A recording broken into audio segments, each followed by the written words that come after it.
What if I told you that the year isn't really 2025? What if nearly 300 years of history were completely fabricated? No kings, no empires, no medieval wars, just nothing. This is the phantom time hypothesis, one of the weirdest, most controversial, and strangely convincing theories to ever mess with our perception of time. Welcome to Odd Rift. Today we're diving into a conspiracy so deep it challenges everything we think we know about our place in history. So what is the phantom time hypothesis?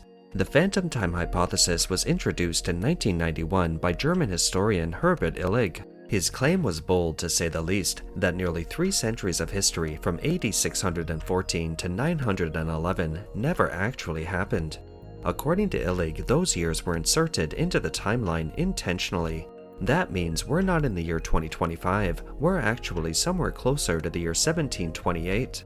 To Illig, it wasn't just a mistake in bookkeeping, it was a deliberate hoax engineered centuries ago and carried forward by generations of historians, governments, and institutions, all unknowingly preserving a lie. But who would do such a thing, and more importantly, why? Who had the motive? Illig believed the timeline tampering was orchestrated by 3 powerful men: Holy Roman Emperor Otto III, Pope Sylvester II, and Byzantine Emperor Constantine VII. Their alleged goal? To rewrite history to their advantage and place themselves at the symbolic year 1000 AD, a date that held religious and cultural significance.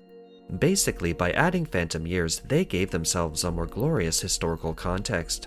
Otto III, for example, wanted to be seen as ruling during the Grand Millennial Era, and according to Illig, he and his allies cooked the books to make it happen.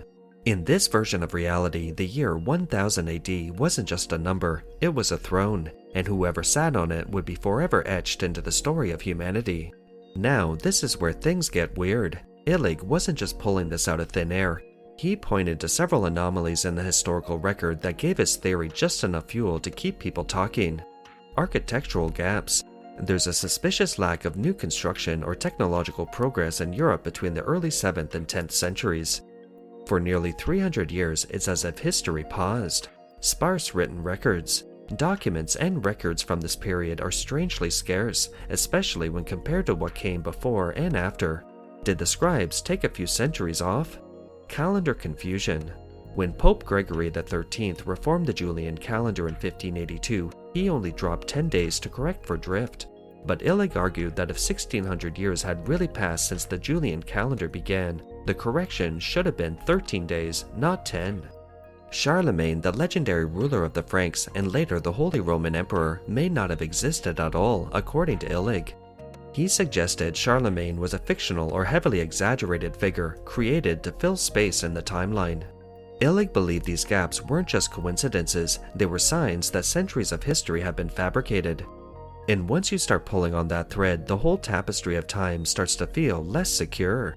Naturally, mainstream historians didn't take this lightly. Most scholars say the phantom time hypothesis is a mix of bad math, selective evidence, and historical misunderstanding.